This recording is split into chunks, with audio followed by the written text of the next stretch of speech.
Merci beaucoup à toutes et à tous d'être venus pour ce 7e petit déjeuner du connecteur Innovation Recherche de la Fondation Palladio.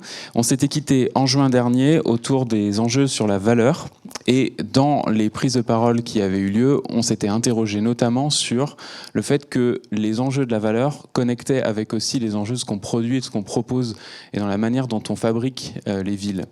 On en a profité du coup pour lancer ce 7e petit déjeuner autour de ce titre qu'on adore, Quand on arrive en ville, avec cette question sous-jacente, est-ce que les nouveaux acteurs de la production, de la conception urbaine changent la donne dans la façon dont la ville se prépare et se produit?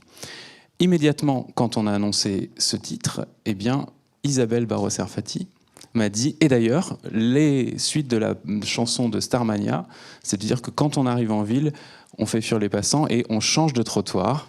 Et donc, avec Isabelle, passion pour l'économie urbaine et pour Michel Berger et Starmania, nous avons commencé à échanger. Isabelle est économiste et experte en économie urbaine et en innovation, fondatrice de eBeCity. Et va intervenir ce matin autour de ces enjeux de changement de pratiques et d'acteurs, autour notamment des évolutions de la valeur.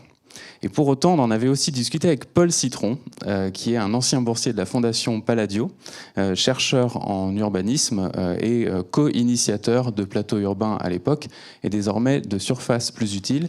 Et vous comprendrez dans quelques instants ce qui se cache sous ce mystérieux nom de surface plus utile. Je reviendrai tout à l'heure sur votre parcours aux uns et aux autres. Et enfin, j'ai approché un ancien collègue qui a fondé une foncière urbaine, Belleville, Alexandre Borne, et qui m'avait dit « il faut absolument que tu rencontres Barthélémy Dehaat ». Donc il s'avère qu'on est nantais tous les deux, donc finalement on se connaissait un peu. Barthélémy a changé de vie en créant une coopérative d'habitants qui s'appelle l'Agora des habitants, tout en étant aussi désormais inscrit dans le Conseil à l'économie sociale et solidaire via une structure qui s'appelle Madelus, mais on en reviendra dans un instant. Alors, on est ensemble pour 1h30. Nous aurons d'abord un échange entre les différents intervenants. Et évidemment, vous allez pouvoir poser des questions et on va pouvoir ensuite rebondir sur ce qui va être dit. En préparant en tout cas ce sujet, on s'est rendu compte que quand on arrive en ville, pose une question autour de ce que peut être l'innovation des acteurs. Mais avec Isabelle, une des premières questions qu'on peut se poser, c'était de savoir si ce sont les acteurs qui changent la donne, ou bien finalement, est-ce que c'est pas la donne qui est en train de changer, c'est-à-dire le contexte qui est en train de changer, qui fait que les acteurs doivent bouger? Ce serait ma première question, Isabelle, en toute spontanéité. Oui. Merci d'abord pour cette invitation. Donc effectivement, moi je suis consultante en économie urbaine et j'enseigne à Sciences Po sur les acteurs privés de la ville depuis 20 ans, ce qui me donne un temps assez long d'observation. Et c'est vrai que quand Étienne m'a posé la question, les nouveaux acteurs changent-ils la donne? Moi tout de suite je lui dis non, c'est l'inverse en fait, c'est la donne qui change les acteurs. Et en fait moi ce que j'essaye de repérer, c'est effectivement dans quelle mesure le contexte de fabrication de la ville évolue et comment avec cette évolution du contexte, eh bien les choses changent. Alors pardon, j'ai une petite présentation. Moi en fait fondamentalement ce que je fais, c'est que j'importe les outils de l'analyse stratégique dans le champ de la fabrique urbaine. L'analyse stratégique, en fait, la stratégie, c'est l'art d'allouer des ressources rares pour obtenir un avantage. Et je pense que cette question d'allocation des ressources rares, elle est au cœur en fait des enjeux actuels, avec notamment la transition écologique et l'idée que la transition écologique, c'est le constat d'une inversion des raretés. Avant, l'homme était rare, la nature abondante. Maintenant, c'est l'inverse, la nature est rare, l'homme abondant, et ce qui est rare est cher et a une valeur. Donc voilà, c'est juste pour vous dire que ce que je vais commencer par vous montrer, ça s'appuie justement sur ces outils, notamment de chaîne de valeur. Alors ça, c'était un schéma que j'avais déjà pu montrer il y a plusieurs années. C'était l'idée de dire le mode classique de fabrication de la ville. Alors je me concentre principalement sur l'aménagement et l'immobilier.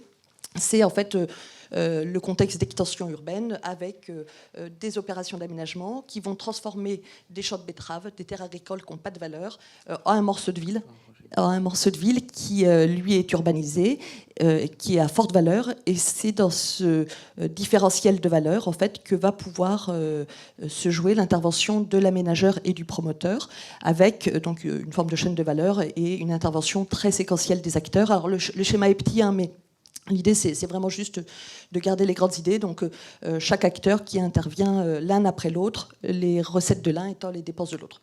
Alors, juste pour vous dire, hein, ce schéma, je le montre depuis plusieurs années, et là, il y a 15 jours, quand je l'ai montré à mes étudiants, là, tout d'un coup, je me dis, oh mince, mon schéma, il n'est pas bon, parce que dire que le champ de betterave ne vaut rien, vous voyez qu'aujourd'hui, c'est très discutable, et je pense qu'on est vraiment dans une période, en tout cas moi je le ressens très fortement, où tous les présupposés en fait, qu'on considérait comme acquis, qu'on ne discutait pas, peuvent être discutés. Mais là, je me place dans un contexte où on est aujourd'hui avec la comptabilité, la manière de calculer la rentabilité des promoteurs et des aménageurs, qui est celle qu'on a aujourd'hui. C'est-à-dire que je ne rentre pas sur les débats qui avaient été abordés l'autre fois autour justement de l'idée de nouvelles manières de calculer la valeur autour de la comptabilité écologique. Moi, j'aime beaucoup l'expression de Dominique Lorrain qui parle des pilotes invisibles de l'action publique. La comptabilité, c'est évidemment un pilote invisible. Là, moi, je raisonne à cadre constant. Donc ça, c'était, on va dire, le contexte historique. Ensuite, il y a eu la deuxième période, on va dire à partir des années 2000, avec notamment la loi Solidarité, Renouvellement Urbain. En revenant sur les fondements de la loi, hein, il y avait déjà l'idée de lutter contre l'étalement urbain, il y avait aussi l'idée de mixité sociale. Je trouvais intéressant parce que je pense qu'il faut sans doute qu'on fasse attention avec la transition écologique, à ne pas oublier les enjeux sociaux, et ça on pourra peut-être en reparler, mais je pense que c'est un des éléments clés à garder en tête. Et donc là, qu'est-ce qui se passait? C'est qu'on transformait en fait non plus des champs de betteraves, mais de la ville existante en de la ville existante. Donc finalement, le différentiel de valeur était pas énorme. Et par ailleurs, cette transformation des villes existantes en villes existantes, ça coûtait très cher. Ça coûte très cher puisque, alors quand on a des friches, il faut dépolluer et démolir, mais souvent on a même des tissus vivants, des zones commerciales qui marchent très bien, des zones d'activité, des zones d'habitat. Et donc il faut en plus reloger les habitants, verser des indemnités d'éviction. Et ça a amené en fait à une évolution du jeu d'acteurs avec des acteurs notamment de l'aval des promoteurs et des investisseurs qui remontaient vers l'amont sur le foncier. Et puis aussi quand même, on avait déjà des hybridations, c'est le petite case jaune des nouveaux maillons en fait, qui apparaissaient autour de l'énergie, qui dès les années 2005-2007 devenait quand même un sujet, une préoccupation majeure autour de l'immobilier. Et ces nouveaux maillons dans la chaîne de valeur sont la possibilité pour de nouveaux acteurs de rentrer en ville en fait. Voilà, donc ça c'était deux schémas en fait sur lesquels enfin voilà, ça doit faire 5-6 ans peut-être que je travaille dessus. Voilà. Et aujourd'hui, il me semble qu'il faut enfin, on voit qu'ils sont dépassés. Ce premier schéma, enfin pardon, ce schéma du recyclage urbain, en fait, aujourd'hui, il est mis à mal. Tout ça, je ne vous apprends rien, hein, mais l'idée, c'est d'essayer de le formaliser un tout petit peu. C'est un cadrage pour infuser le début de ce petit déjeuner. Voilà, il est mis à mal, ce modèle, par le fait que, notamment, on a une très forte hausse des coûts de construction. Donc, la réalisation des bâtiments coûte très cher, dans un contexte où, par ailleurs, les acquéreurs finaux, qu'il s'agisse des ménages ou des entreprises, en fait, voient leurs ressources financières diminuer. Et face à ce modèle, qui est donc de plus en plus compliqué à équilibrer, il me semble qu'il y a un modèle alternatif qu'on met souvent. Alors quand je dis modèle, c'est pas au sens normatif, c'est au sens pas de ce qu'il faudrait faire, mais au sens d'un système, d'une manière de faire. Et il me semble que donc il y a quelque chose qui est en train d'émerger. Oh, pardon, pas tout de suite, qui est le périurbain, c'est-à-dire que ce qui est très mis en avant aujourd'hui, notamment dans un contexte du ZAN, c'est l'idée de dire en fait on va densifier le périurbain, on va faire de la surélévation, on va faire de la densification de fonds de parcelles et on va faire du BIMBY, Built-in by Backyard. Mais en fait, il me semble que là où on se trompe, c'est qu'en fait, on ne transforme pas du diffus en un morceau de ville. En fait. On transforme du diffus en diffus.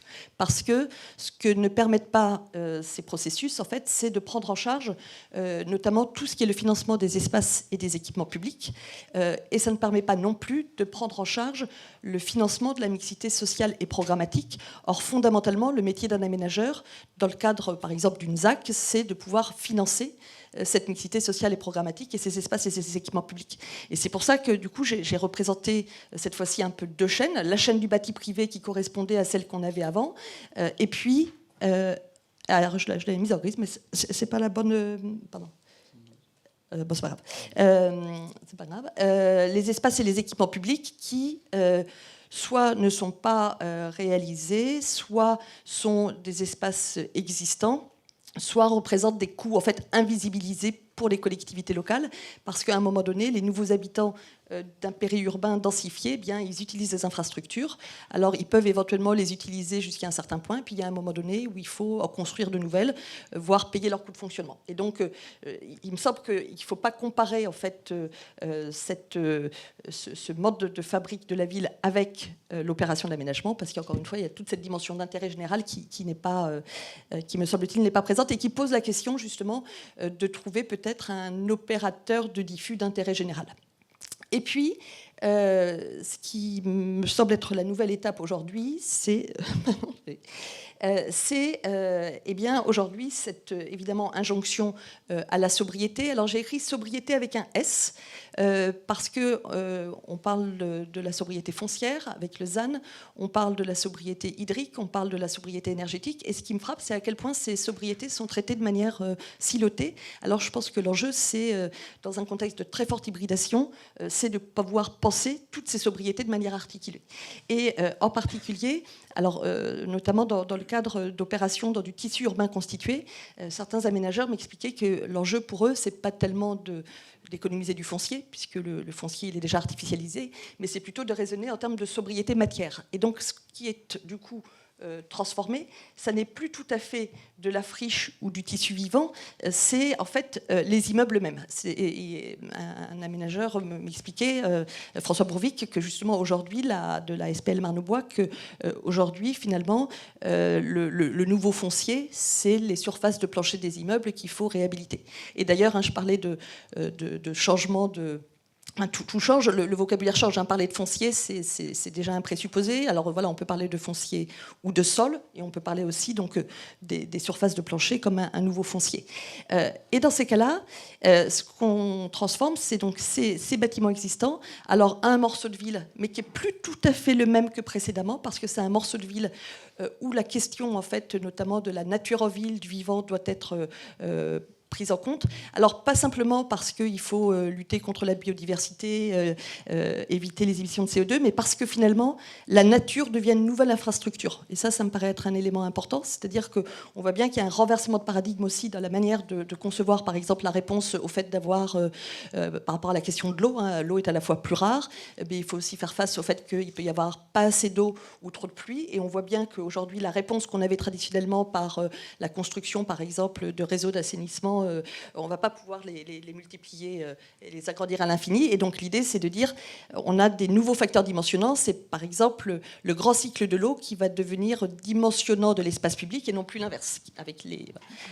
Donc ça veut dire que le contexte change, les paradigmes évoluent. Et est-ce que ça veut dire que ça modifie la façon dont les acteurs vont s'organiser et donc vont se spécialiser sur des parties de la valeur ? Oui, alors effectivement, je pense que ce qu'on voit, c'est donc qu'on a d'une part une hybridation entre le neuf et l'ancien, entre la chaîne de valeur du neuf et de l'ancien, qui jusqu'à présent était plutôt dissociée. Je pense qu'elles sont en train de s'hybrider. Donc la nature comme infrastructure, je l'ai évoqué. Et donc ça crée des nouveaux maillons dans la chaîne de valeur qui deviennent essentiels. Par exemple, la capacité à réhabiliter. Ça crée donc des nouvelles hybridations, de nouvelles échelles. Michel René ici même rappelait qu'aujourd'hui, la question par exemple, de la fraîcheur en ville doit se penser en pensant, ou du végétal en ville, en pensant l'échelle du privé et de la propriété privée et de l'espace public. Moi, j'aime aussi beaucoup la formule du paysagiste Gilles Clément qui dit les oiseaux et les arbres ne connaissent pas le cadastre. Donc, on voit bien qu'il y a des nouvelles porosités qui se font.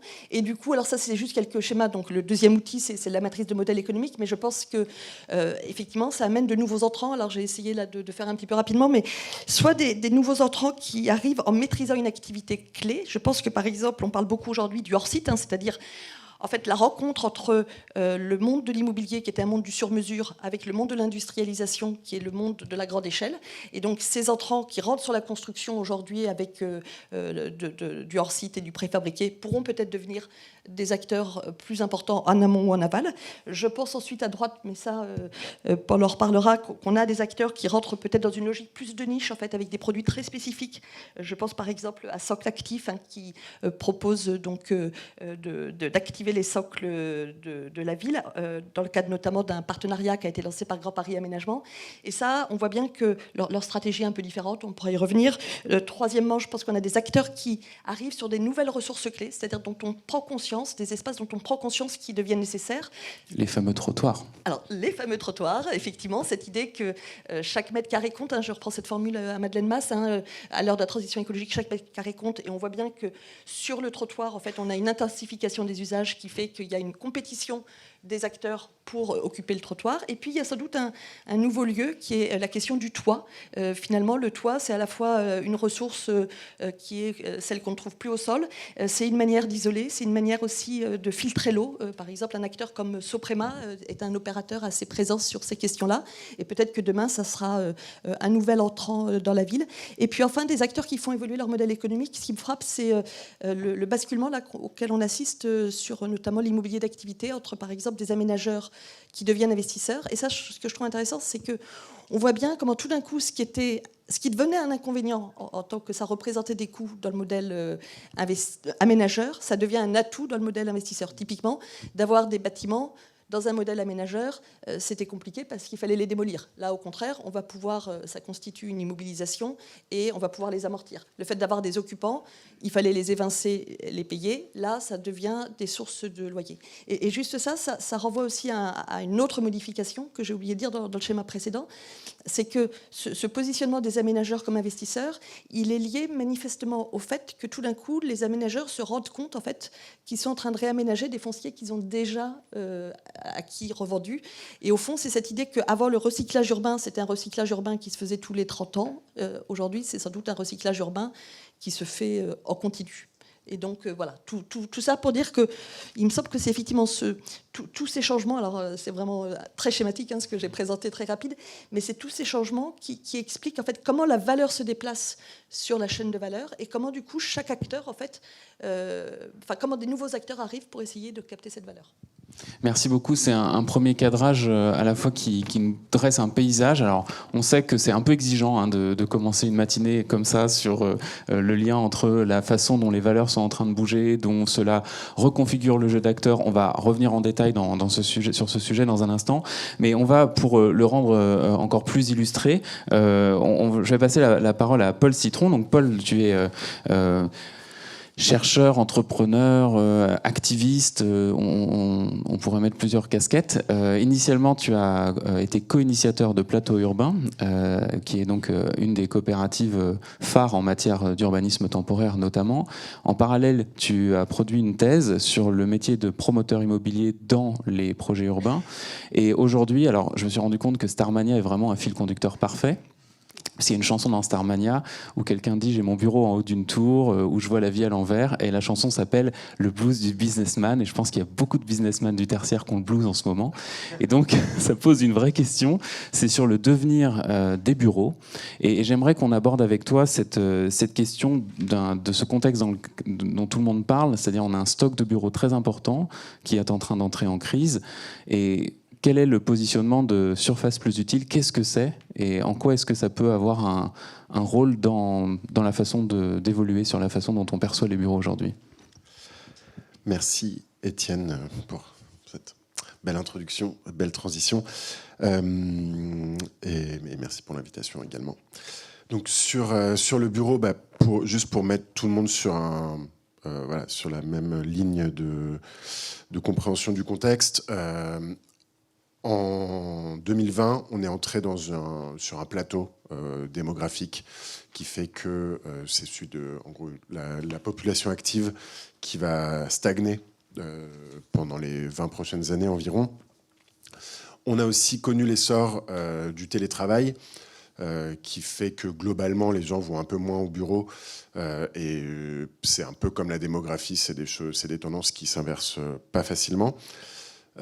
On connaît d'autre part les Français ont des habitudes de consommation qui font que globalement ils vont aussi de moins en moins au supermarché et en tout cas la croissance de leur visite au supermarché se tasse et donc tout ça crée une nouvelle donne qui fait que globalement sur l'immobilier économique on aura de moins en moins besoin de bureaux et également de commerce.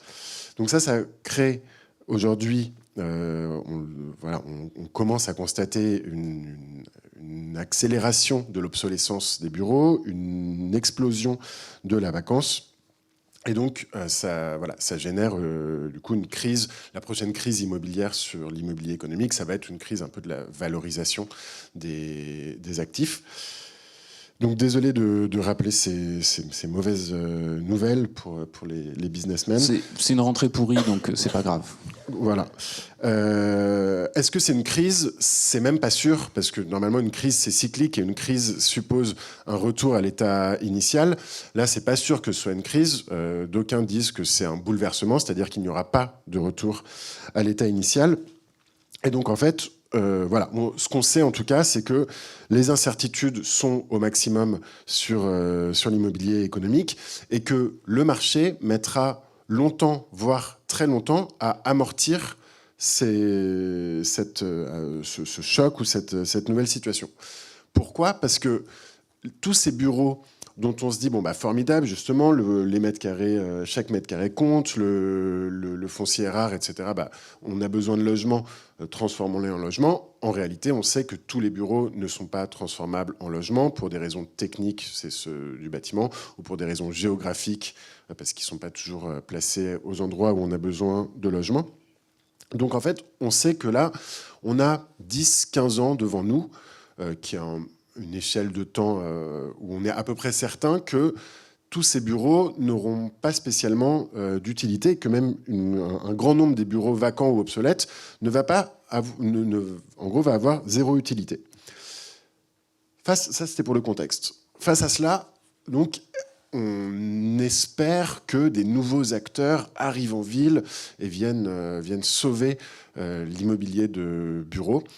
Spoiler, je pense pas que ça va arriver. Je pense pas que des nouveaux acteurs puissent arriver. Et je pense aussi que la rhétorique de la nouveauté, elle peut être un peu dangereuse parce que justement, on attendrait un peu comme le Messie des nouveaux acteurs qui arriveraient avec des idées géniales, toutes nouvelles qu'on n'aurait pas vues avant.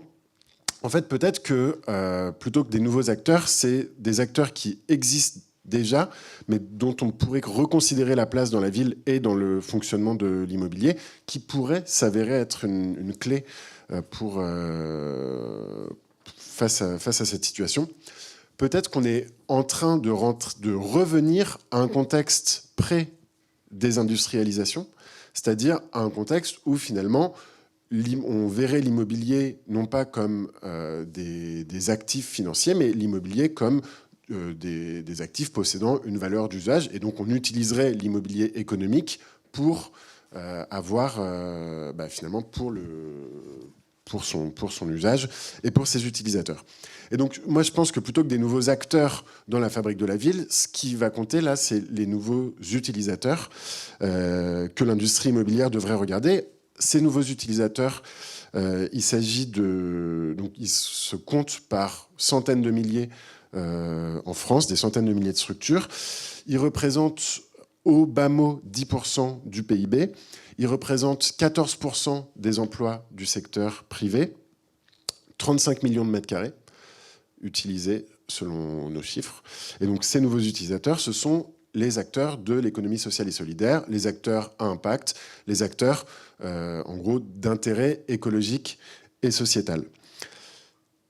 Donc tout ça, voilà, je pense que en fait, ce sont ces nouveaux utilisateurs qui pourraient peut-être changer la donne dans l'immobilier économique. Et alors comment concrètement, en quoi est-ce que l'initiative Surface Plus Utile peut répondre ou porte cette ambition de connecter ces acteurs, 10% du PIB français?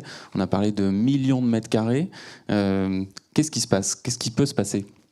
Alors ouais, sur 10% du PIB français, souvent on fait la remarque que ce chiffre est tiré par le fait que les mutuelles font partie de l'économie sociale et solidaire, donc effectivement ça grossit un peu le PIB. Par contre, 14% des emplois du secteur privé, ça c'est le vrai chiffre, je pense, à retenir, parce qu'en plus en immobilier, on retient les emplois. Et donc, l'idée, en fait, c'est donc en gros, aujourd'hui, l'économie sociale et solidaire, ils ont 3 problèmes. Le premier, c'est l'accès à l'immobilier. Le deuxième, c'est le recrutement. Le troisième, c'est le financement. L'idée de Surface Plus Utile, c'est de se dire que si on règle le premier problème, l'accès à l'immobilier, qui est difficile pour ces acteurs, eh ben, on peut régler les 2 autres. Pourquoi le faire? Non pas, je pense, par charité. Je pense que c'est pas intéressant de considérer que l'industrie immobilière devrait se mêler des problèmes immobiliers de l'économie sociale et solidaire par charité. Il vaudrait mieux le voir par intérêt à la fois de l'industrie, mais aussi de l'industrie immobilière, mais aussi par intérêt sociétal. Parce que finalement, donc l'idée globale, c'est de se dire que, étant donné cette crise immobilière de l'immobilier économique, étant donné ces besoins de ces acteurs de l'économie sociale et solidaire qui ont d'autre part le vent en poupe en termes de croissance, pourquoi ne pas orienter ce parc qui, pour l'instant, ne trouve pas d'usage vers ces acteurs d'intérêt général et ce qui permettrait de finalement faire pivoter l'économie et l'adapter à ce nouveau contexte dans lequel on est en train de rentrer. L'idée, c'est de considérer qu'auparavant, les actifs de long terme qui étaient les immeubles de bureaux, que ces actifs de long terme ont un risque qui a été en fait un peu sous-estimé, et que peut-être le nouvel actif de long terme pour la société, et voire pour les investisseurs, ce sont les acteurs de l'économie sociale et solidaire. Donc, voilà. Et donc, ces acteurs, en fait, c'est une sorte d'assurance sociétale. Ils génèrent des externalités importantes, ils génèrent des emplois non délocalisables. C'est des emplois de gens qui payent aussi des impôts. Et donc, tout ça, ça crée de la consommation, ça crée des capacités pour l'État et les collectivités à rembourser leurs dettes. Donc, il y a des avantages macroéconomiques qui sont importants. Il y a des avantages territoriaux qui sont très importants. Et enfin, on en vient aux avantages immobiliers, parce que c'est ça, je pense, qui vous intéresse. Sur les avantages immobiliers à accueillir les acteurs de l'économie sociale et solidaire dans le parc tertiaire, il y a premièrement donc avoir une sorte d'amortisseur de crise, c'est-à-dire accueillir des utilisateurs qui sont solvables, parce qu'ils sont adossés à des modèles de financement où finalement voilà, leurs financeurs sont extrêmement fiables, parce que c'est des acteurs publics, etc., qui sont très bien notés par les agences de notation. Il faut savoir par exemple qu'à la Banque de France, le type de structure qui fait le moins défaut, donc ceux qui ont la meilleure note Banque de France, ce sont les associations. Les associations qui représentent une grosse part des employeurs de l'économie sociale et solidaire. Ensuite, donc voilà, l'idée pour l'immobilier, c'est d'avoir donc des utilisateurs fiables qui payent des loyers en temps et en heure. Ensuite, il y a un enjeu aussi à rénover les immeubles. On le sait, parce que le modèle économique pour la rénovation thermique d'un immeuble vide, il est vraiment très compliqué à trouver. Et peut-être qu'une manière de remplir les objectifs du décret tertiaire, ça pourrait être justement de mettre des acteurs de l'immobilier de l'économie sociale et solidaire dans les immeubles. Ça générerait beaucoup moins de loyers, mais peut-être que si ça devient des services économiques d'intérêt général, un peu comme sur le modèle du logement social, et ben là on pourrait brancher des financements comme les financements du logement social et ça permettrait de trouver des nouveaux modèles économiques pour rénover les immeubles. Troisième intérêt pour les acteurs de l'immobilier, éventuellement cocher les cases de la taxonomie sociale, la future taxonomie sociale, ce qui pourrait, là encore, permettre d'adresser les problèmes auxquels font face les acteurs de l'immobilier. Est-ce que tu as déjà des cas, des réalisations ou des inspirations qui permettent d'illustrer cette ambition ? En fait, c'est toutes ces manières d'héberger l'économie sociale et solidaire, donc ce que nous on appelle à l'association Surface Plus Utile de générer des espaces économiques de la transition, en réalité ça existe déjà. C'est-à-dire que les bailleurs sociaux le font historiquement, toutes les mises à disposition dans le cadre de politiques d'urbanisme temporaire, ça en fait partie. On peut penser à ce que font aussi toutes les foncières solidaires qui finalement arrivent à acheter, à acquérir moins cher, à trouver d'autres manières de rénover pour louer aux acteurs de l'économie sociale et solidaire. Le problème, c'est qu'aujourd'hui, les acteurs qui font de l'immobilier solidaire sont un peu comme des boxeurs qui arrivent sur un ring de boxe avec une main attachée dans le dos. C'est-à-dire qu'ils ont exactement les mêmes contraintes que les acteurs de l'économie classique et que les acteurs de l'immobilier classique, mais ils ont en plus la contrainte de prix pour avoir des niveaux de loyer qui, in fine, s'adaptent mieux aux acteurs de l'économie sociale et solidaire. Donc l'idée, ce serait d'aller trouver les pouvoirs publics, et c'est ça l'objet de l'association Surface Plus Utile, c'est d'être un lobby qui rassemble les acteurs de l'économie sociale et solidaire, les acteurs publics et les acteurs de l'immobilier, pour aller voir les pouvoirs publics en disant finalement, nous,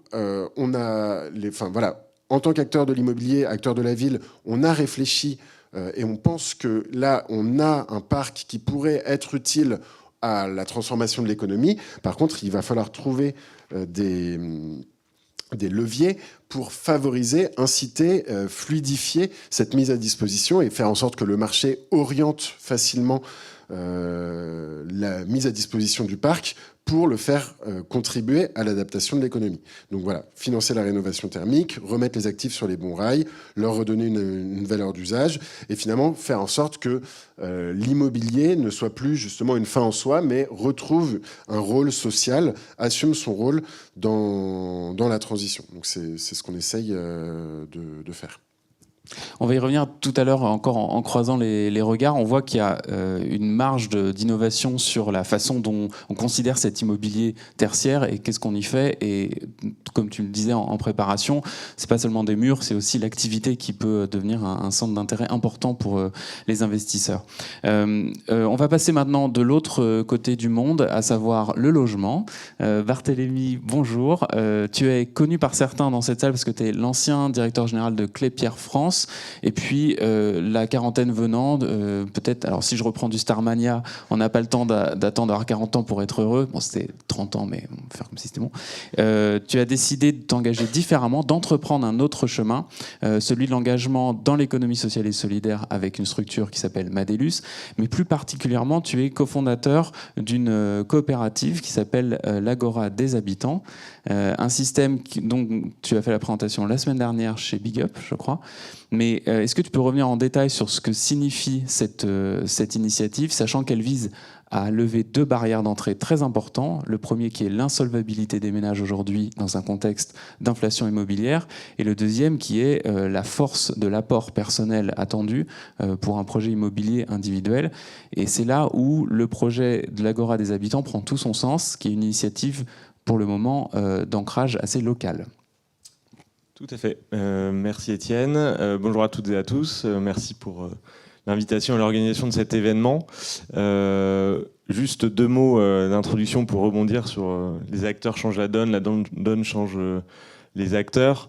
La donne change les acteurs. J'aimerais donner un exemple on va dire matériel. L'épargne solidaire a explosé depuis 10 ans. Ça a fait x5 en 10 ans. Donc on voit bien que la donne, la façon dont les Français souhaitent orienter leur épargne, finalement contribue à changer la donne. Donc on est bien dans cette logique-là de la donne qui change les acteurs. Et pour faire la transition par rapport à Agora pour l'habitant, nous on est une coopérative, on existe depuis moins d'1 an et demi, on a été créé en juin 2022. On est encore tout petit, mais on a l'ambition, en tant qu'acteur, de changer la donne. Donc, je pense que la boucle est bouclée. Donc, qui sommes-nous et que faisons-nous ? Donc, Agora pour l'habitant est une foncière solidaire. Coopérative, nous sommes 3 principaux cofondateurs, entourés de partenaires institutionnels dont un bailleur social, et nous nous sommes créés à Lyon en juin 2022. Notre objet, c'est d'être un tremplin vers la propriété pour des ménages qui en sont privés d'accès. Alors pourquoi finalement s'adresser à ce problème de l'accès à la propriété ? On a coutume pour présenter notre coopérative d'illustrer d'illustrer notre raison d'être par quelques chiffres. Donc je ne vais pas vous assommer, mais je voudrais quand même vous en donner quelques-uns. Une vie à payer du loyer, c'est l'équivalent de 3 appartements achetés sans épargner. Donc on voit bien que là, c'est quand même un chiffre assez marquant. Si on paye du loyer toute sa vie, on va payer l'équivalent de 3 appartements. Les Français qui ont des ressources modestes consacrent 40% de leurs dépenses mensuelles au poste logement. Et finalement, en fait, ils sont enfermés dans une sorte de quadrature du cercle où ils ne peuvent pas épargner. Et sans épargne, on ne peut pas avoir d'apport. Et sans apport, on ne peut pas acheter. Et donc nous, notre ambition, c'est de casser ce logiciel et de permettre à des ménages qui ont des ressources modestes, et malgré leurs ressources modestes et cette quasi-incapacité d'épargne, d'épargner et de pouvoir acheter. Et le dernier chiffre qu'on aime à citer, selon l'INSEE, il y a 60% des primo-accédants qui sont des personnes qui bénéficient d'un coup de pouce familial, d'une donation ou autre. Et donc on voit bien que sans ce coup de pouce, finalement, c'est quasiment impossible d'acheter. Donc, qu'est-ce que nous, on met en œuvre ? On met en œuvre un système en fait, de location-accession. Donc l'idée, c'est que les ménages qui sont nos habitants, qui sont nos locataires, qui sont les occupants de nos logements, peuvent épargner jusqu'à la moitié de leur versement mensuel pour constituer un apport. Et à la clé, on leur permet d'acheter leur logement à un prix attractif.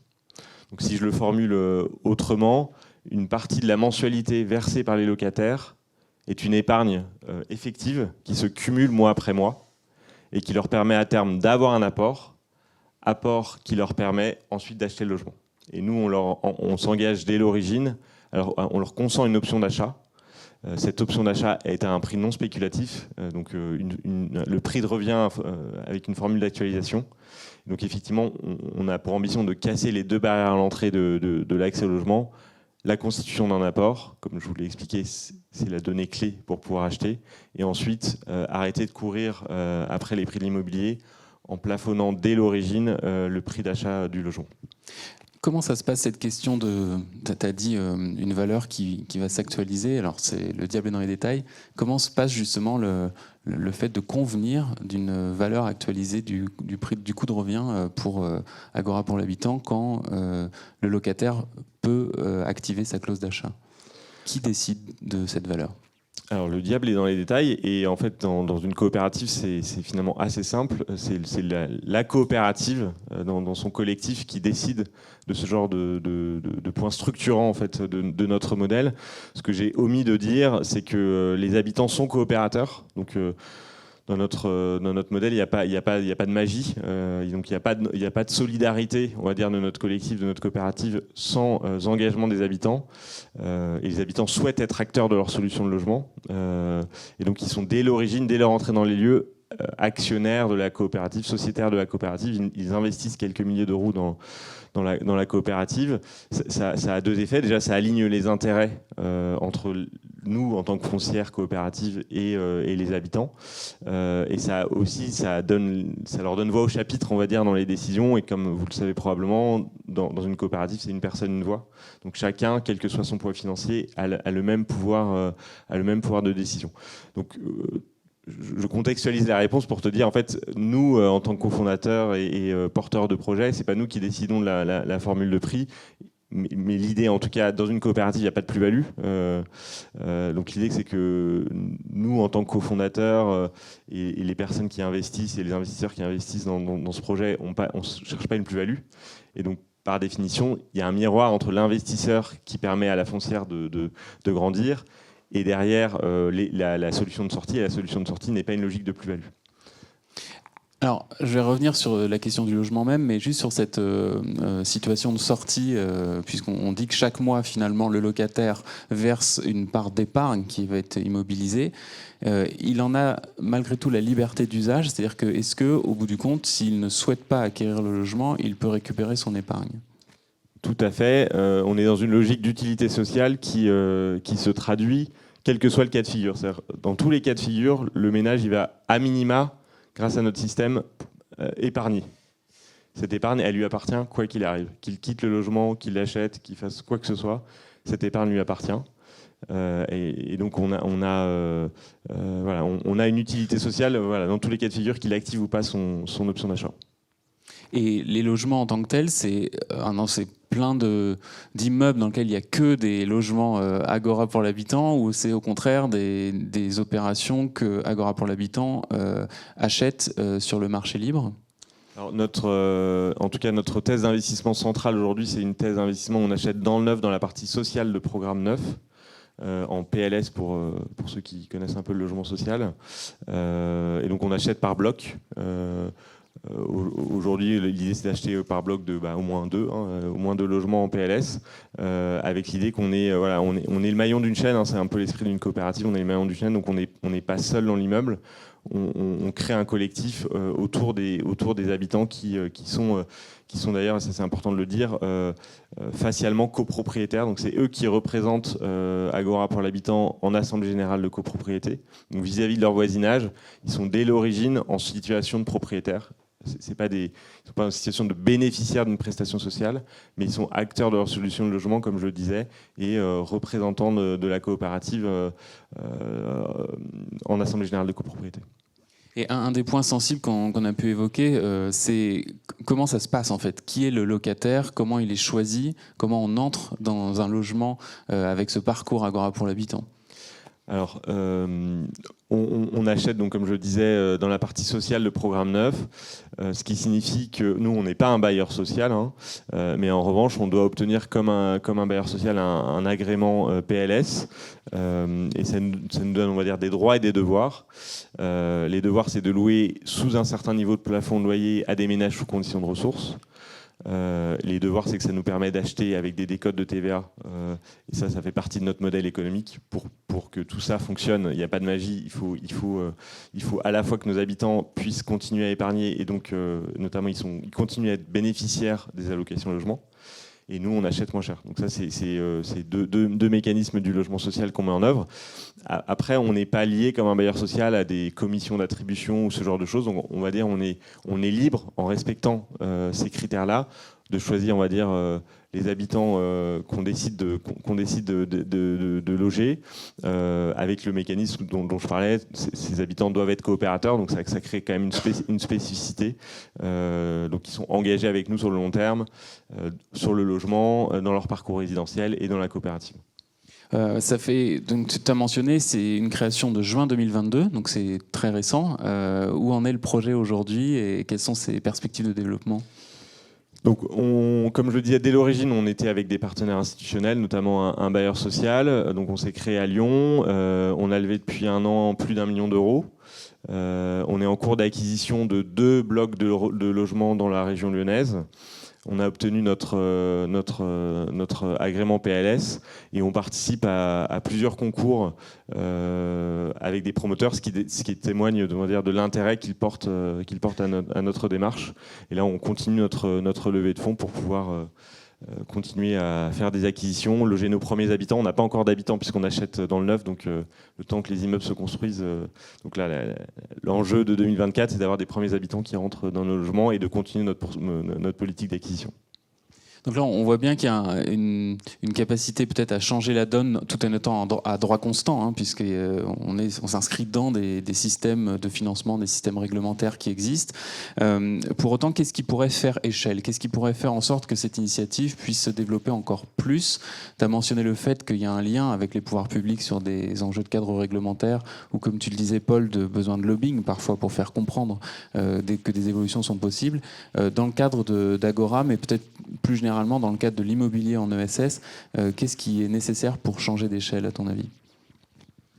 Je parlais du carburant tout à l'heure, l'épargne solidaire qui a fortement évolué, là, qui a multiplié par 5 en 10 ans. Enfin, sans carburant dans le moteur, on n'avance pas. Donc je pense que c'est quand même le premier enjeu de développement pour nous, en l'occurrence, Agora pour l'habitant, parce qu'évidemment, l'idée c'est d'atteindre une taille critique et de changer d'échelle, puisque je disais tout à l'heure qu'on a l'ambition de changer la donne, et donc pour changer la donne, il faut se massifier. Et aujourd'hui, on est en région lyonnaise, mais on a une ambition, on va dire, nationale.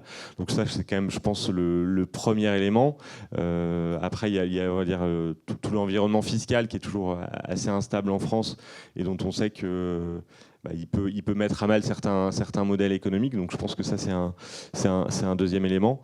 Et après, je dirais, le chemin est vaste de ce qui pourrait réglementairement bouger et favoriser, mais Paul en parlait tout à l'heure, bouger pour favoriser des initiatives de l'ESS. On va commencer à croiser vos regards pour voir comment est-ce que chacune des deux initiatives portées et le regard plus global que tu as présenté se font écho. Je vous invite aussi à commencer à réfléchir à vos questions.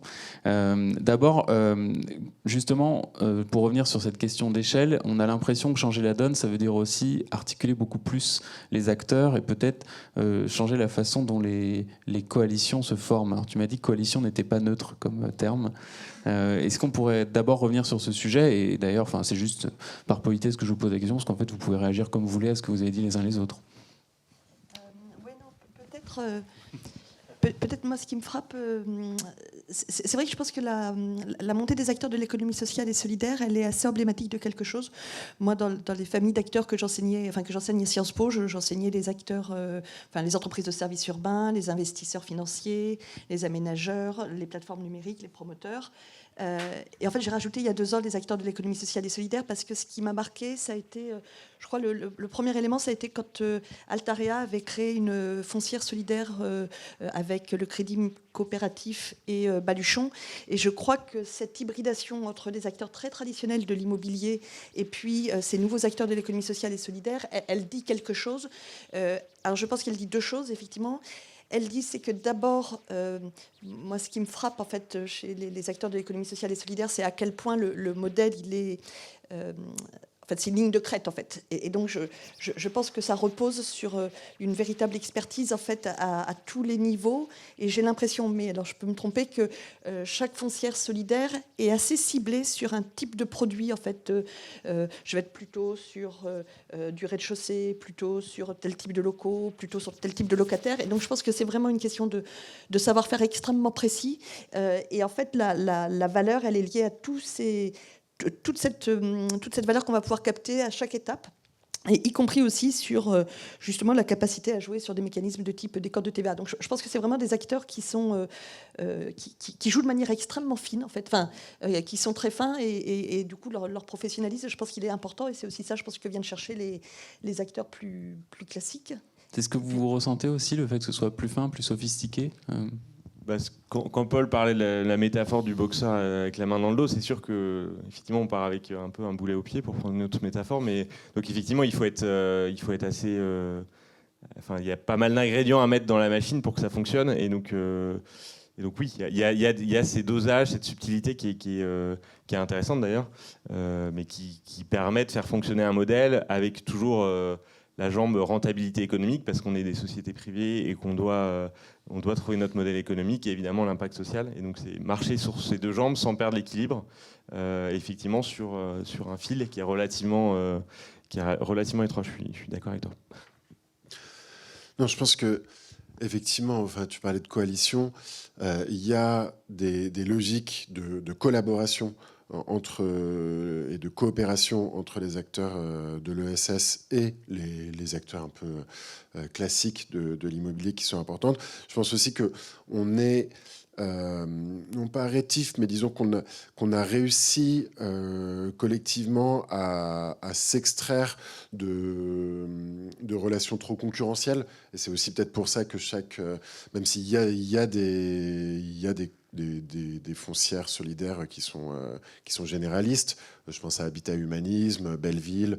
Ils ont plein de produits. C'est des généralistes. Mais globalement, il y a quand même il y a des partages au sein de ces groupes, etc., qui sont, je pense, intéressantes. Et voilà, des logiques de coopération. Ensuite, il y a une autre logique qui, je pense, et là, je pense, mais je le sais parce que je l'ai défendu en mon temps, est complètement copiée sur les acteurs de l'immobilier traditionnel. C'est la logique d'intégration. C'est-à-dire que ces acteurs, pour survivre et pour fondent leur modèle économique sur le fait d'intégrer plusieurs activités.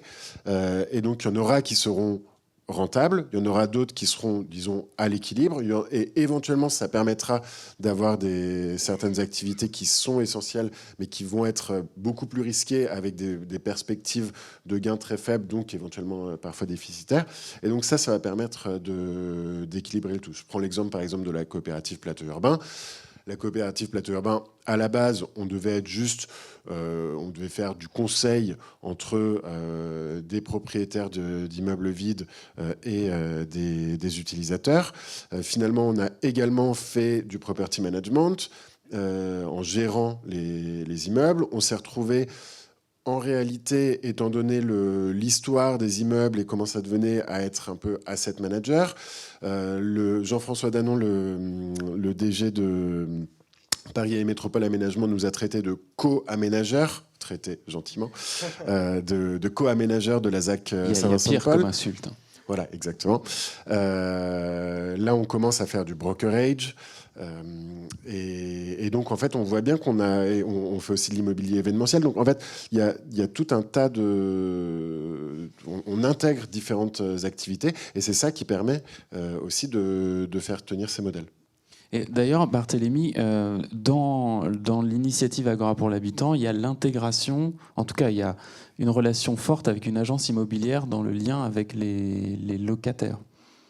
Tout à fait, on a 3 partenaires, notre tour de table initial, qui sont un bailleur social, un promoteur et une agence immobilière solidaire, qui est la première agence immobilière Apartessence, qui est la première agence immobilière en France à avoir eu l'agrément ESUS, entreprise solidaire d'utilité sociale. On ne comprend pas très bien initialement quand on dit agence immobilière solidaire, pour tous les gens qui ont eu affaire aux agences immobilières. Qu'est-ce que ça veut dire ? Le modèle en fait de cette agence, c'est on va dire de prendre en charge, enfin c'est de l'innovation sociale en fait, hein, et de prendre en charge des ménages qui ne rentrent pas dans les cases d'une agence immobilière classique. Je suis en CDD, je suis victime de discrimination, je suis solvable, mais pour raison X, Y, si je tape à la porte d'une agence immobilière classique, probablement que je ne trouverai pas de logement. Famille monoparentale, etc., etc.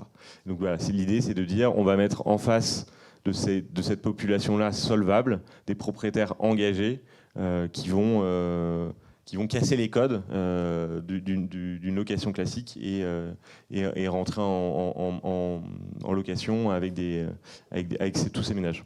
Mais il faut vraiment qu'on trouve des contreparties à ça, parce qu'à un moment, on ne peut pas fonctionner, je trouve, sur le seul engagement, sur la seule charité des propriétaires engagés. Et il faut, enfin, je veux dire, on est comme tu disais, en France, il y a une sorte d'instabilité fiscale, mais on est quand même très fort pour trouver des niches fiscales.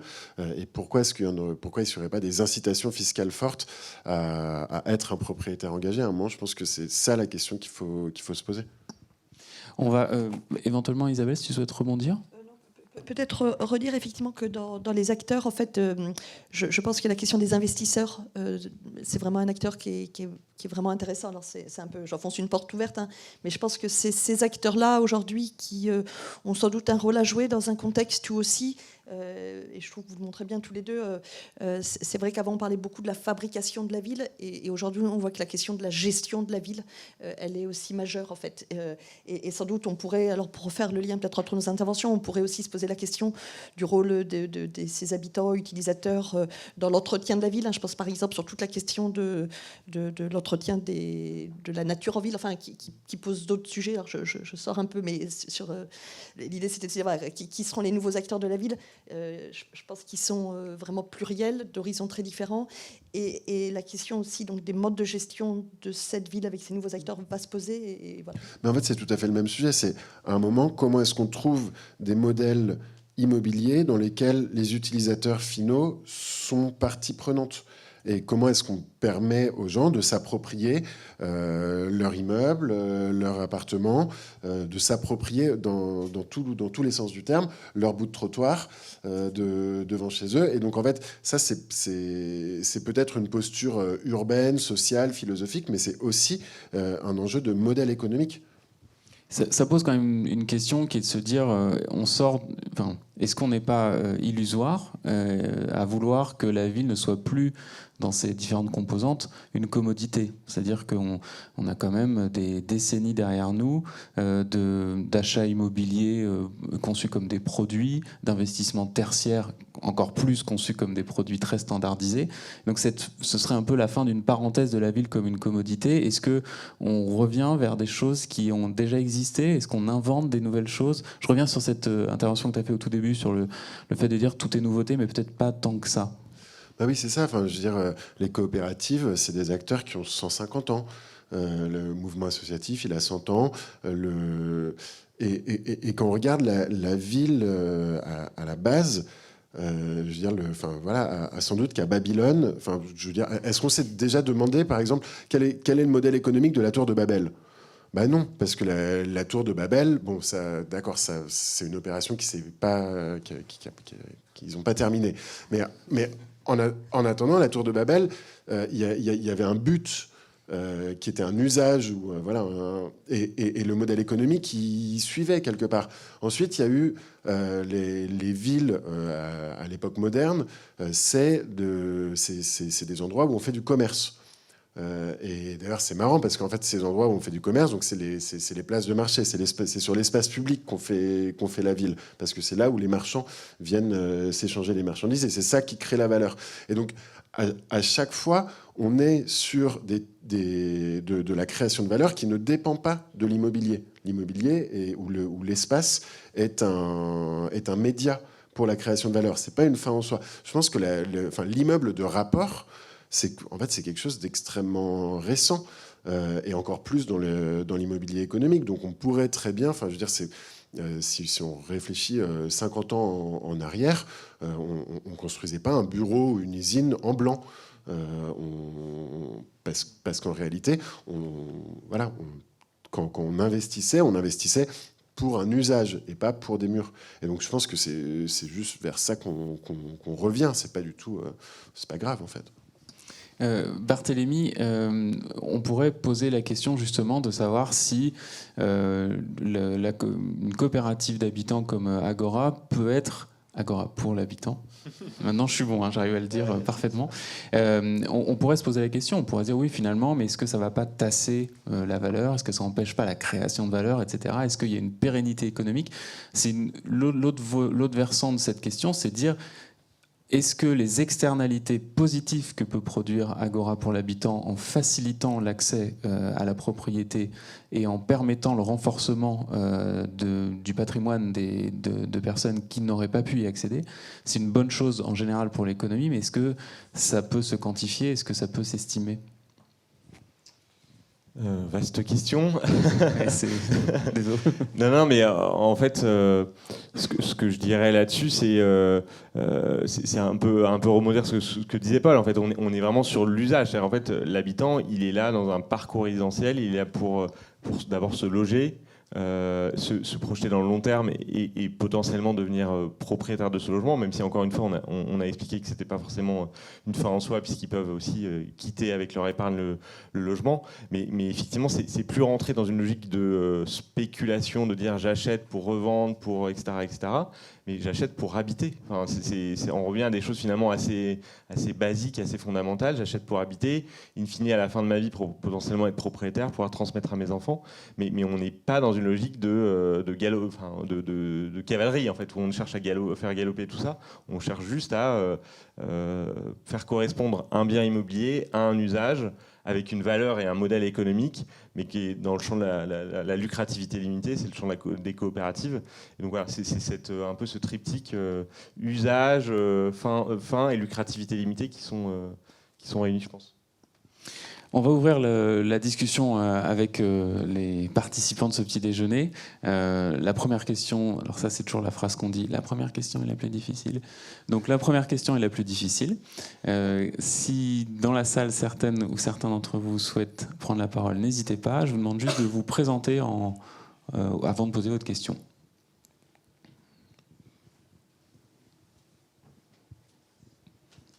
Ça y est, Laurent. Oui, bonjour, Laurent Vigneault, Artelia. Merci beaucoup pour tous ces éclairages. J'ai découvert beaucoup de choses. Ce qui m'a marqué, c'est que finalement, vous avez l'air d'être à peu près d'accord pour dire qu'il y a un stock. Que peut-être que ces dernières années, finalement, on a énormément construit. et qu'aujourd'hui, on a quelque part un stock qui peut être un stock de matière, un stock de mètres carrés, un stock peut-être d'espace public. Finalement, est-ce que par rapport à toute cette histoire des villes qui avant faisaient toujours coller le stock à l'usage et donc étaient très serrés, est-ce qu'on évalue quelque part l'ampleur de ce stock par rapport à ce qu'on pourra en faire dans l'avenir? Et je compléterais, Paul, tu m'avais parlé de perspectives démographiques par rapport à ce stock, justement.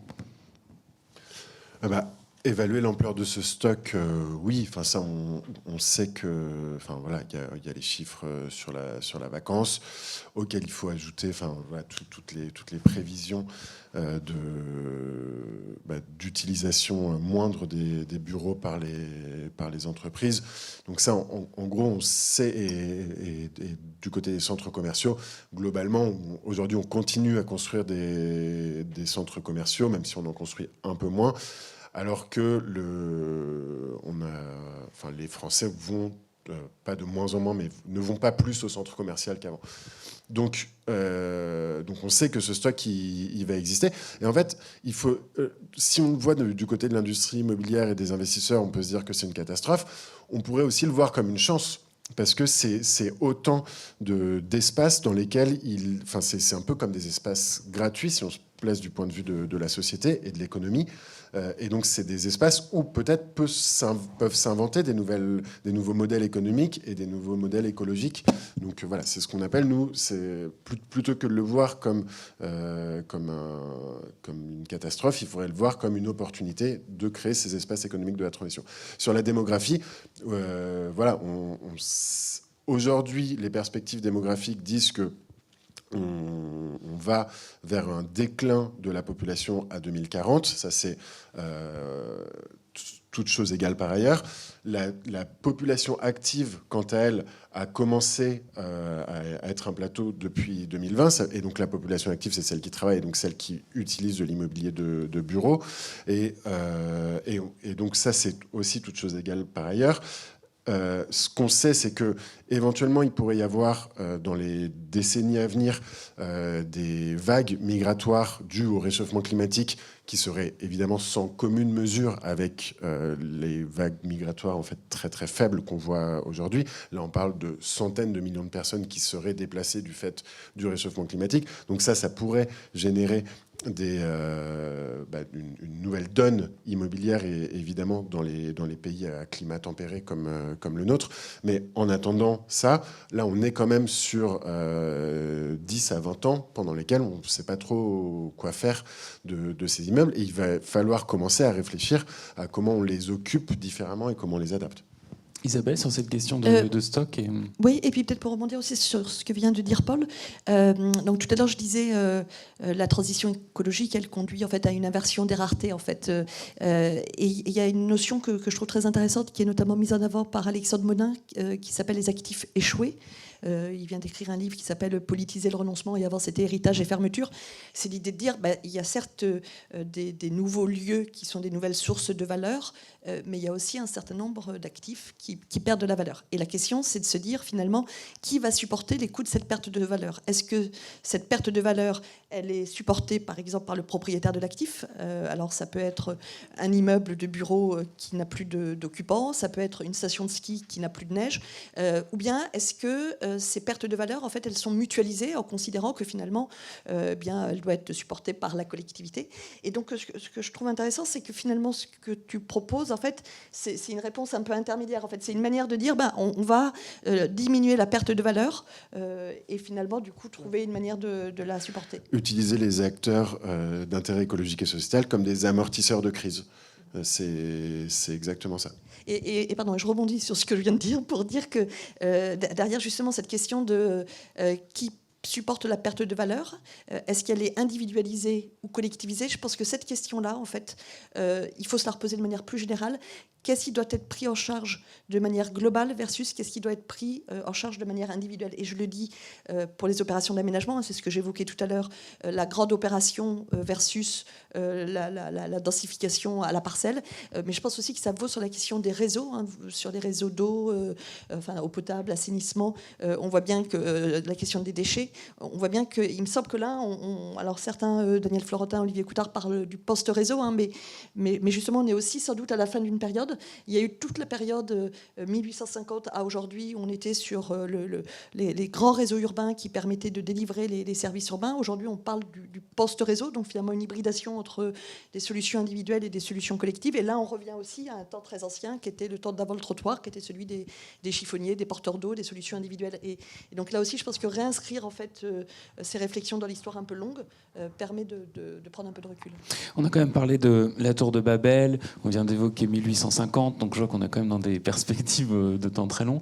Est-ce que chacun, à votre échelle, que ce soit sur la question de l'habitat, avec ce gros problème d'accès aujourd'hui et de grippage de la production en France, que ce soit sur le tertiaire avec une suroffre et un problème de stock, vous avez l'impression d'être dans un cycle où vous avez l'impression d'être dans un changement d'époque assez important? Là encore, je vous fais une question facile. Si on reparle du logement et de l'accès au logement, etc., en fait, et effectivement, si on prend des perspectives historiques, les corons, la possibilité d'avoir un logement pour les travailleurs, entre guillemets, on est finalement dans ces problématiques-là. Donc finalement, on n'invente rien, on ne fait que, ce que tu disais sur les coopératives tout à l'heure, on n'invente rien, on ne fait que remettre au goût du jour finalement des choses qui existaient déjà, mais qui ont disparu, ou en tout cas qui ont été ensevelis par d'autres objets. Peut-être qu'il y a une nouveauté, une vraie nouveauté, c'est en fait le ZAN. Et que ça, il va falloir penser à une gouvernance du ZAN. La rareté foncière organisée. Voilà. Et en fait, ce qu'on peut se dire, c'est que peut-être que donc ce ZAN, je pense que toute personne normalement constituée peut trouver que sur le fond, c'est une bonne idée. Il y a quand même un petit problème, c'est que ça vient, et ça tout le monde l'a souligné, ça vient récompenser les mauvais élèves. Mais bon, d'un autre côté, c'est des gens qui ne pouvaient pas savoir forcément que c'était pas bien de faire d'artificialiser des champs pour en faire des parkings, etc. Donc, quelque part, tant pis.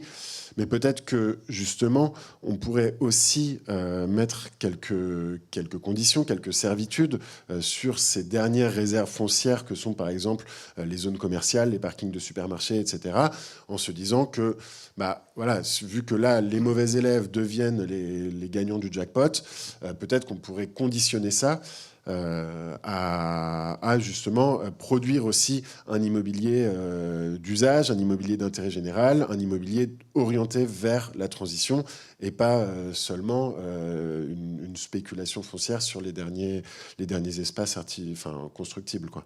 Ce sera l'objet d'un petit déjeuner en 2024, cette question des zones commerciales d'entrée de ville dont tout le monde parle avec les initiatives gouvernementales qui ont été lancées. Et on pourrait y revenir pour voir si ça peut être des terrains justement d'expérimentation et de mise en œuvre de ces nouvelles formes, que ce soit en locaux d'activité ou en résidentiel. Voilà, même si je pense qu'une fois de plus, le stock doit être notre matière première. Il nous reste un peu de temps, alors une question. Non, c'était pas une question, c'est plus un commentaire, mais Jean-Michel Gault, je suis à la fois actionnaire supporter d'Agora et l'ancien directeur général délégué de Clépierre, donc des centres commerciaux. Donc forcément, ça m'amène à un ou deux commentaires. Enfin, je pense que le jackpot dont vous parlez, c'est précisément ce qui va permettre de compenser les ajustements de valeur. Enfin, ça permet, parce qu'effectivement, les surfaces commerciales ou les surfaces de bureaux risquent de perdre de la valeur. Par la protection qu'amène la rareté, quelque part, ça permet de recréer un supplément de valeur qui va peut-être permettre l'ajustement. Donc, j'y vois là, moi, plutôt un aspect positif et pas un jackpot, en tout cas. Ah non, mais jackpot, c'est pas péjoratif. Jean-Raphaël. Oui, bonjour. Je profite, je ne sais pas comment relier la question que je vais vous poser à directement avec la... Est-ce que tu peux juste te présenter? Pardon, oui, Jean-Raphaël Nicolini, je suis directeur d'innovation et du développement chez Care Promotion, un acteur de la promotion immobilière. J'ai une question dans la nouvelle donne et les nouveaux acteurs. Là, je ne sais pas comment la relier vraiment fondamentalement à tout ce que vous avez débattu ce matin, mais je m'interroge quand même sur la question des acteurs de l'assurance et de l'assurabilité des territoires. Paul, tu parlais du ZAN. Si j'assistais la semaine dernière à une conférence de François Gemène qui nous mettait en exergue la question du recul du trait de côte, de la montée des eaux et de l'impact que ça allait avoir sur, notamment, c'était en particulier sur la Normandie. Quand on voit l'impact potentiel à une échelle quand même quasiment immédiate, de la façon dont une partie des collectivités vont devoir retransformer leur paysage urbain parce que tout simplement on ne pourra plus construire à certains endroits et qu'il va falloir réinventer la question foncière et la définition de, en fait, quelle est la valeur d'un foncier qui autrefois en bord de littoral valait beaucoup et demain ne vaudra peut-être plus rien parce qu'on pourra tout simplement plus construire dessus avec des questions de délocalisation d'activités industrielles, d'activités touristiques, de camping et autres. Dans ces nouveaux acteurs-là de la ville de demain, les assureurs, on les entend jamais. Ils sont toujours très discrets. Mais c'est peut-être eux qui vont faire les conditions du marché immobilier et de la construction de la ville de demain. Mais ça, moi, Comment ça se passe, votre relation avec les assureurs et même votre vision globale sur le sujet?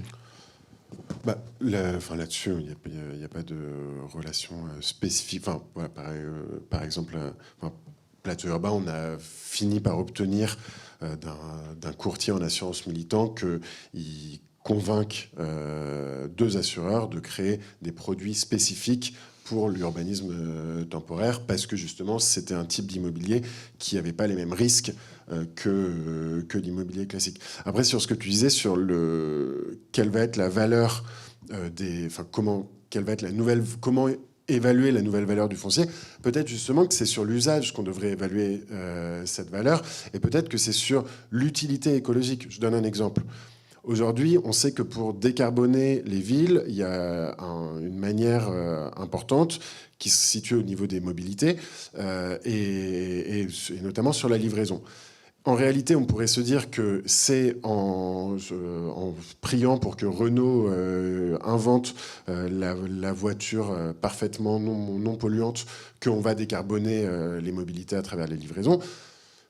Mais en vrai, le problème, c'est un problème immobilier, c'est celui de l'immobilier logistique du dernier kilomètre. Est-ce que ce foncier-là, qui est un foncier donc hyper cher parce que en ville, mais qui permet finalement, qui a des effets leviers écologiques hyper importants, est-ce que ce foncier-là devrait coûter cher alors que le modèle économique pour la logistique du dernier kilomètre, c'est de le mettre le plus près possible des centres-villes. Donc en fait, derrière, je pense qu'il y a aussi une question qu'on peut se poser collectivement, c'est qu'est-ce qui doit relever du marché, qu'est-ce qui doit relever de communs fonciers dont on sait qu'on dépend tous collectivement et donc dont on doit voir un peu la valeur baisser, quoi. Peut-être, moi, ça m'évoque un point alors, sur la question de la valeur en Normandie. Je pense que ça rejoint la question des actifs échoués, en fait. Donc, effectivement, qui paye en fait cette perte de valeur? Et après, le deuxième point, c'est je pense quand même qu'il y a vraiment une question de modèle économique plus global au-delà de l'immobilier. Avec Partie Prenante et Espelia, on travaille pour une étude qui est financée par l'ADEME, la Banque des Territoires et le PUCA, sur les modèles économiques des services urbains au défi de la sobriété, en fait. Et l'hypothèse qu'on fait, je disais tout à l'heure, on est en train de réinterroger un peu tout ce qui nous paraissait des évidences. Une des évidences implicites, en fait, il nous semble, sur le fonctionnement et le financement des services urbains, c'était la hausse des quantités consommées, en fait. Et en fait, cette hypothèse-là, il nous semble qu'elle n'est plus l'hypothèse qu'on doit prendre par défaut pour différentes raisons, qui sont des raisons liées à l'évolution des technologies, à l'évolution de la réglementation, à l'évolution des priorités. On va avoir, enfin on constate déjà, on a une baisse par exemple des quantités d'eau consommée, d'eau potable facturée par les opérateurs d'eau potable. Quand je dis opérateurs, c'est et les collectivités et les opérateurs. Quand je prenais l'exemple là du modèle de reconstruction, enfin de recyclage urbain sur du foncier, en fait, on n'est plus sur une hausse des quantités de charges foncières, puisqu'il n'y a plus de charge foncière associée. Pareil sur la question des déchets. Et du coup, notre un peu interpellation, c'est de dire la sobriété aujourd'hui, elle est pensée dans une logique très habitant-usager centrée. Comment faire en sorte que les habitants consomment moins de ressources rares. Et l'idée, là, c'est de dire, mais attention, il y a une autre question, c'est de vraiment essayer de raisonner sur comment la baisse des quantités consommées va impacter le modèle économique des opérateurs, parce que les recettes baissent, mais les coûts associés ne baissent pas autant que la baisse des recettes, parce que souvent, ce qui est en cause, c'est la question de l'infrastructure, en fait. Et je reviens sur la question de repenser le financement des infrastructures, comment organiser ou pas leur rétractation. Et derrière ça, sans doute que les outils de l'économie mixte, dont on n'a pas reparlé, mais sont des acteurs, en fait, qui vont peut-être revenir un peu Tu peux sur le devant de la les scène. préciser rapidement sur les outils de l'économie mixte? Pardon, par exemple, tout ce qui est SPL, SEM, c'est-à-dire en fait non plus les outils de la commande publique, en fait, où public et privé contractent. Mais ce qui est compliqué, c'est que, par exemple, ce qui est compliqué dans les modèles de DSP sur des contrats de longue durée, c'est que quand l'équation économique est posée, que ce sont juste les variables qui bougent à la marge, c'est pas très compliqué, mais quand toute l'équation est reposée, alors, et quand on ne sait plus définir le besoin, quand on ne sait plus ce qu'il faudra comme réseau, c'est compliqué. Donc, par exemple, le mouvement de reprise en régie sur l'eau peut s'expliquer pour des raisons politiques, mais il peut aussi s'expliquer par l'idée de réinternaliser la définition du besoin et le risque, en fait. Et l'économie mixte, sans doute un de ses avantages, c'est d'avoir une structure qui va associer des capitaux privés et publics et qui va être présente sur toute la durée de l'opération, et donc de pouvoir finalement ajuster en continu les règles qui s'appliquent en fonction du besoin. Et alors juste par rapport aux assureurs, si on considère par exemple que les aménageurs vont devenir investisseurs, donc c'est-à-dire que leur modèle économique change, ils vont plus vendre de la charge foncière, ils vont avoir des loyers, mais du coup il va y avoir un enjeu de recapitalisation de ces acteurs, et manifestement les assureurs pourraient sans doute être intéressés, en fait, parce que pareil, c'est des acteurs qui ont de l'argent à investir, qui ont plutôt une aversion au risque, et qui par ailleurs ont des critères de responsabilité sociale et environnementale. Donc, ça fait la rencontre parfaite avec Surface Plus Utile, avec les Absolument, absolument. Et si vous connaissez des assureurs, on est très enclin à les accueillir dans l'association. J'insiste sur le fait qu'on est très sous égide de la Fondation de France pour l'intérêt général, donc on ne fait pas de publicité parce que l'association a un statut d'intérêt général, je crois. Absolument, nous sommes une association, loi 1901. Je tenais à dire ça, notamment pour l'équipe de la Fondation. Une autre question dans la salle, une ou deux autres questions, et on devra s'acheminer vers une conclusion. Bonjour à tous, Marvin Christophe, Réalité Maîtrise Ouvrage. J'avais une petite question sur la valeur foncière, qui est de plus en plus rare, de plus en plus chère. On s'accorde tous à dire qu'il faut faire un peu un effort collectif pour faire baisser cette pression foncière chez les promoteurs, chez les propriétaires. Comment est-ce que vous intervenez auprès des mairies, peut-être, pour faire baisser justement cette valeur et revenir sur un marché moins spéculatif? Et je me permets de la compléter pour Barthélémy, aussi pour savoir jusqu'à quel point est-ce qu'on peut passer à l'échelle, même si on est dans des dispositifs classiques de logement social. Et il n'empêche, de la même manière, est-ce que les promoteurs, les investisseurs sont capables d'entendre ce discours ? Alors nous, on travaille déjà avec des promoteurs. Donc j'ai expliqué qu'il y avait un promoteur qui était à notre capital social, et on travaille par ailleurs avec d'autres promoteurs sur des concours. Nous, on n'est pas là pour toucher à la marge du promoteur, pour être très clair. Donc promoteur est un commerçant auquel on achète des logements. L'idée, c'est de s'associer plutôt très tôt dans les concours ou dans les processus de commercialisation pour participer à la conception, on va dire, d'un programme ou d'une réponse à une collectivité locale.